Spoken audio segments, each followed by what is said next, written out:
Today I'm going to do a bit on brand building in a world of fragmentation. It's kind of classic me, really, which is because I'm a sort of classically trained advertising person, I'm really into the data of how you build brands, how traditional advertising works. But I'm now in this, and my history is like 20 years in creative agencies like BBH and BBDO and places like that. But I'm now in this new place, Jellyfish, which is part of brand tech. And I'm trying to struggle with, basically trying to work out how all this new stuff works and how you try and apply the fundamental principles of brand building and brand building creativity and effectiveness to the new platforms, the new spaces, the new audiences. And it doesn't always fit. There's often kind of dilemmas and things you have to solve in that. And so this talk really is about trying to struggle with a particular dilemma, which I think many brands face today, which is, how do you do consistency, which all of the data, all of the gurus, all the effectiveness people say is absolutely essential, in this new, incredibly fragmented media and creative landscape?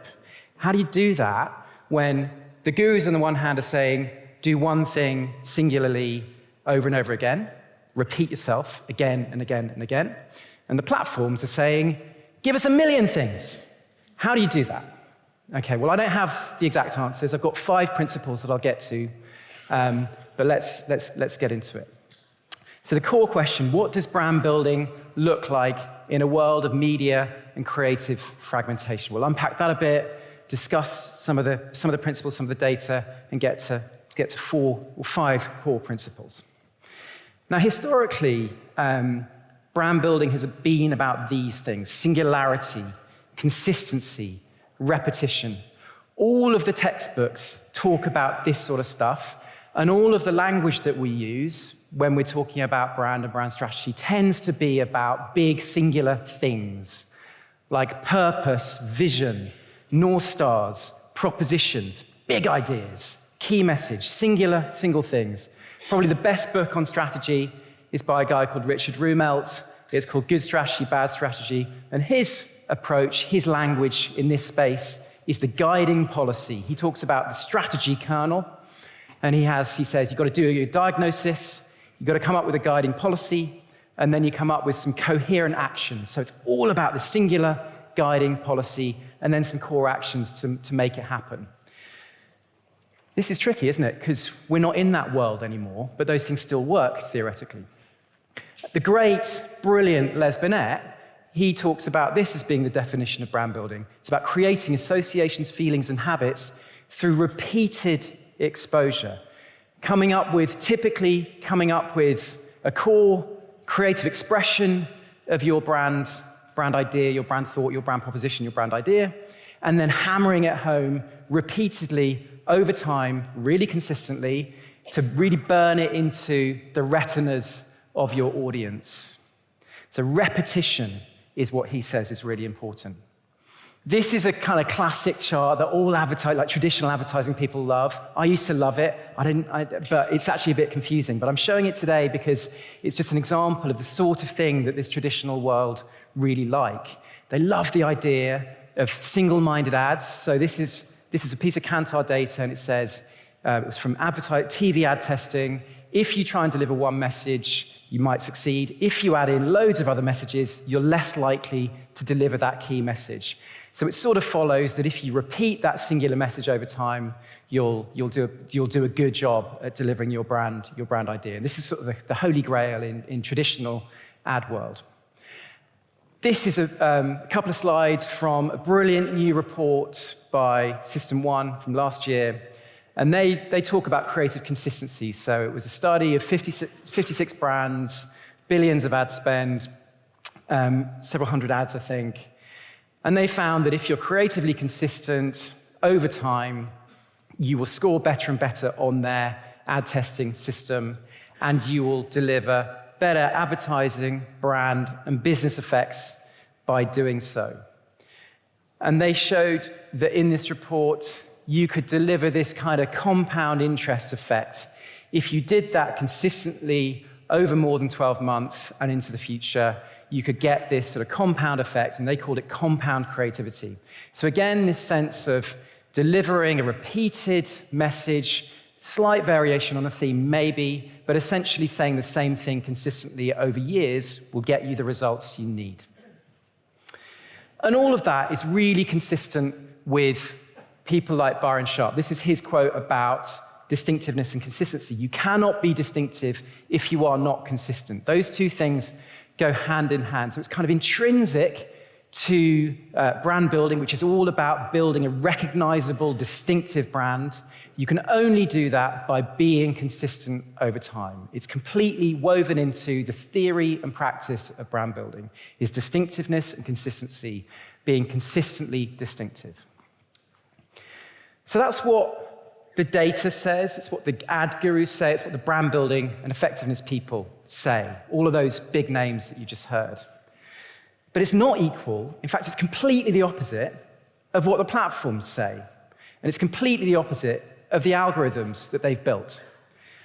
Because the platforms weren't built for brands, they were built for people.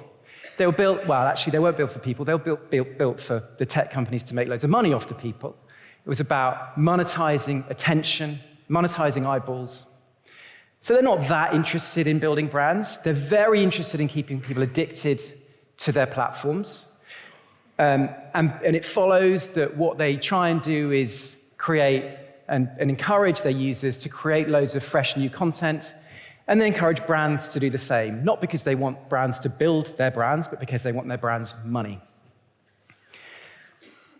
And so platforms demand constant, fresh, new, original content from brands, and they're constantly trying to get brands to make more and more and more content, because that feeds the algorithms and it feeds their money-making machines. That's quite different from what brands really need, which is this consistency and repetition. But of course, consumers aren't there to look at ads and appreciate brands. They're there to be entertained and to do all sorts of other things. So brand building is not really a consumer thing at all. So we're in this kind of bind, and the traditional guys say this particular thing, ad wear out doesn't exist at all. If you look at all the data by people like Kantar and System 1, there's very little evidence that they ever are able to turn out that says ads ever wear out. So good ads will basically test as well as they ever did over time. They don't change. But it's very common to hear social media people saying, ad fatigue set in, we need more content, we need more assets, give us more stuff. It's a kind of common problem. You hear it again and again. So this is System 1 ad testing data, 2 years worth on average, time from airing to the time it's tested, and then it goes well into the future. The average score does not change overall. So people, when you show them an ad, it doesn't matter if they've seen it 1,000 times, it'll still basically test the same. But that's quite different from what Meta says. So they'll say that after 4 exposures, you'll have a big drop-off of, like, on average, about 60% in terms of ad fatigue. So, the 60% drop in performance and conversion rate of ads after 4 exposures. So there's a big difference between that. And the other thing about Meta and the other platforms is they love diverse creative because of this. So, and this is a quote from somebody at Meta, when creative is too similar, our ad delivery system may reach the same audiences repeatedly, whereas diverse creative allows it to find new audiences. So actually there's some benefit here in having a variety of assets and creating a bunch of different stuff, because it allows the algorithm to reach new people and not just hit the same people repeatedly and tire and wear out and fatigue. So actually reach is something that the traditional ad people like me are really into. We like reaching more and more people. So here, in this case, that's actually pretty good. You want to be able to reach new people. And the research that Meta have done says that if you have campaigns of 20+ assets, you will drive, on average, pretty big numbers in terms of lower CPAs and pretty good numbers in terms of incremental reach, 32% CPA lowering and 9% on incremental reach. So more assets means reaching more people and doing better when it comes to Meta and the other platforms. So we've got this problem. Traditional world says singularity, consistency, repetition. That's the orthodox view. And then the new world view is multiplicity, novelty, freshness. How do we square that circle? How do we deal with that? It's got 5 principles to try and navigate this thing. It's not the solution completely. We're all working through this together. We're in a new world, and we need to work it out. But this is my best stab of where we are with kind of what the data is saying. So number 1 is we need to aggregate millions of fleeting moments of attention. There's a really interesting new principle that a bunch of attention measurement people called Lumen have come up with, which is the idea of aggregated attention. So they're great at measuring attention. They're doing it in all sorts of different ways. They're not there yet with what this actually is as a measure, but it's a really interesting concept of if we could look at our media plans and go, okay, the aggregated attention that this is going to deliver is going to be X, that will be a quite useful thing to do. So trying to add up all those millions of fleeting little moments of attention to get one big number. Because the reality is that people just aren't watching the full long bits of film that we're making for brands, and real attention is scarce and fleeting. This is data, again, from Lumen, and they repeatedly see that the drop-offs in attention for all platforms, all types of content is dramatic. TV's in there, it's a little bit slower, but when they look at things like even a TV ad, 30-second TV ad will only get like a third or a half of attention, so like 13 seconds. A YouTube ad might get 5 seconds, a Facebook ad might get 2 or 3. So all content has this dramatic drop-off in attention. So it's really about adding up the bits at the front of that curve to try and make a big number. Karen Nelson-Field, world expert, Professor Karen Nelson-Field, world expert in attention measurement, she did this amazing study which looked at 130,000 ad impressions. And she said that there's a real problem, particularly in digital channels, particularly in Meta, actually, where 85% of ad views are not getting the 2.5 seconds or more of attention that you need to really build a brand and create a longer lasting memory. So real problem, particularly in things like display and some of Meta's video, with getting the longer amounts of attention you need to build lasting brand memories. So there's a real problem there. And the only real solution, you can try and stretch attention a little bit, but the reality is within any given platform, there's a kind of set limit on the amount of attention you can get for your ads. And so what you really need to do is accept the fact, we can try and stretch it a little bit by being more creative, but ultimately you do need to kind of accept the fact and be realistic about how much attention you can get and add up those millions of fleeting exposures into one big number. And this is a quote from Byron Sharp: "Be humble, expect only fleeting exposures." He's pretty pessimistic about how much attention you can get in any kind of given advertising format.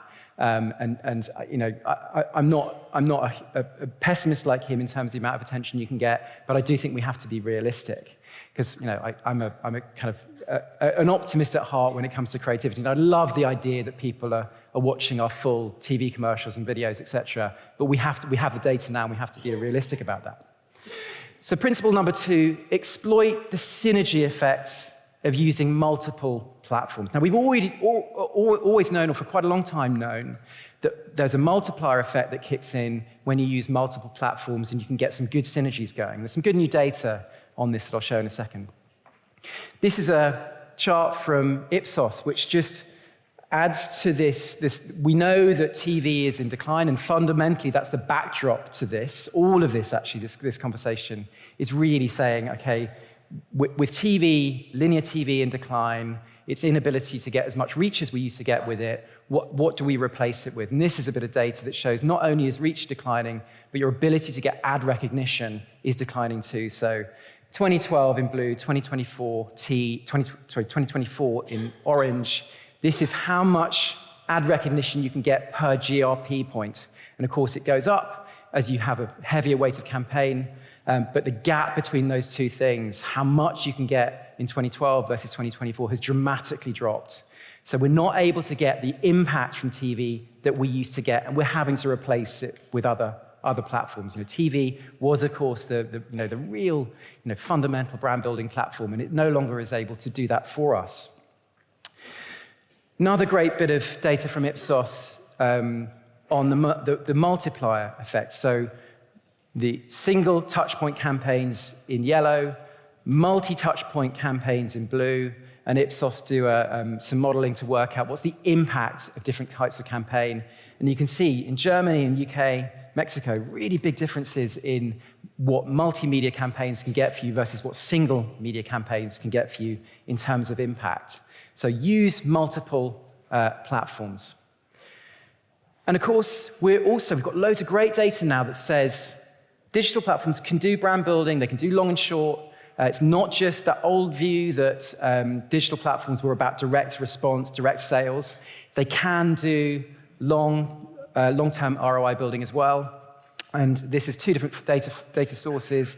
Analytic Partners, big econometrics company, says that, and particularly that top right corner on that left-hand chart, loads of video platforms in there. And you can see on Meta's research as well, online video, really important for brand building, long and short. So forget the old-fashioned view that digital is for direct response, TV is for brand. Everything can do everything. You can build a brand with all these kinds of digital channels. It's about what you put in them. It's about the message and the creative. And this is a brilliant chart from Grace Kite and Magic Numbers, which is really a modern take on the multimedia, the media multiplier effect. As you layer in new platforms into your media plan, you can get bigger synergy effects. That gray bar, is it kind of blue on this?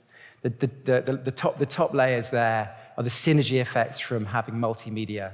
And that's really, really important. This is about exploiting those synergy effects as best you can. Now, it's not enough just to have a coordinated media plan. You've got to have great creative to go into it. So onto the creative. So it's really important to have creative that's fit for platform. All of the evidence from the research companies and the platform says, if you make your ads bespoke for platform, they will have much better impact both for long-term brand building and short-term sales. This is from Kantar, and it says, if you have different tailored bespoke ads within the same campaign, you'll have a 13% on average uplift in terms of brand equity. If you try and put the same ad on every platform, you'll have a kind of so-so impact on your brand. If you have very fragmented creative, not part of the same campaign, you will have a pretty poor impact. So same bespoke ads per platform, but within the same campaign is the answer. Similar kind of data from Ipsos, two different case studies. Case study one, they had a TV ad that didn't work well in TV, didn't work well in feed or in skippable. Case study two was a skippable ad, worked okay in feed and then really badly in linear TV. So again, the same creative does not perform well across formats. YouTube and TikTok, they talk about using different kinds of story arcs. So use platform-appropriate story arcs in your video. Try and start high, start emotional, and then try and stretch attention by having multiple peaks of emotion throughout. YouTube say traditional story arcs have a much poorer performance, so 2 times more likely to be bottom performers on YouTube versus emerging arcs. So create ads bespoke for channel, platform, and format, which means don't put your TV ads on the platforms. People are still doing that. Don't put your platform ads on TV. Don't put your specific platform ads on specific platforms. I mean, that's probably okay to a degree, certainly not as bad as putting your TV ad on a platform.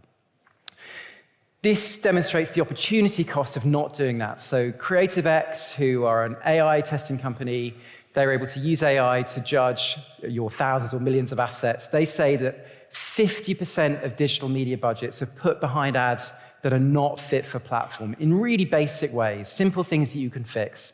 Like, I think they say 32% of ads are the wrong length, and 35% of ads don't have the right branding. So really basic mistakes that are fixable, but with the kind of volumes of creative we're needing to make these days, you might need AI to help you understand and read and understand that data.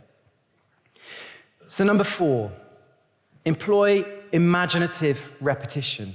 I love this concept of imaginative repetition. It's actually quite an old one. It's from John Bartle, who was one of the founders of BBH, an ad agency from the 80s.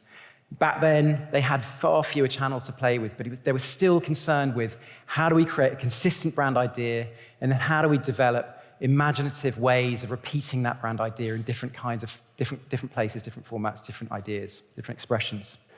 So this is what we need to do, but we need to do it on steroids now. Brand that does that brilliantly, I think, it's often used in these kinds of forums. Liquid Death, brilliant set of distinctive brand assets, very clear sense of its identity, very clear sense of what it's about, the singularity of murder your thirst. It has a fantastic set of brand codes that it uses, and it deploys them in endlessly imaginative ways in all sorts of different places, in all sorts of different formats. But it never loses its sense of consistency. It is always incredibly, unmistakably Liquid Death in the way it shows up. Barbie movie launch, what a brilliant example of this, where 1,000 different collaborations and partnerships, all incredibly pink, all incredibly Barbie, and of course using different partners, using different stars, etc. Just a great example of this in action. H&M had a campaign last year in the US called Find Your Beach. They found that their young adult US audience, mostly living in urban places, don't have the money or time to go on beach holidays. So for their vacation campaign, they did a campaign which was about putting into the hands of hundreds of creators who they handpicked for their CGI and AI skills to personalize their impression, their interpretation of that core idea, and their interpretation of what finding your beach meant to them. And it had, rather than just one singular campaign in Above the Line, 1,000 different expressions, and really good impact in Meta on consideration, big improvement in incremental reach, as we saw before, and a really big improvement in cost per person in terms of consideration. So a strong example from Meta of how a core brand idea expressed really imaginatively and put in the hands of creators can have a really, really big impact. And at this point, I want to just read out a quote from this brilliant CMO called Catherine Keogh, who, in a way, she's a traditional marketer by training. I worked with her at Lloyd's. And she made this amazing speech last November at the IPA Effectiveness. So they're kind of the most traditional audience of effectiveness people you can imagine. And she said some things which might not seem that surprising if you work in a social space or a digital specialist company. But to that audience at that time, from this particular person, was quite impactful. She said, "We have entered a new era of marketing effectiveness, but still much of our thinking has been honed from the age of air power that saw carpet bombing and surgical strikes. But this is going in reverse now. The growing weakness of TV as a mass reach medium is well documented. And so we are increasingly entering into a world of brands being built on the ground by armies of influencers, by brand partnerships and collaborations. Hand-to-hand marketing is replacing fire and forget." And that means we are all learning new lessons every day in so many ways.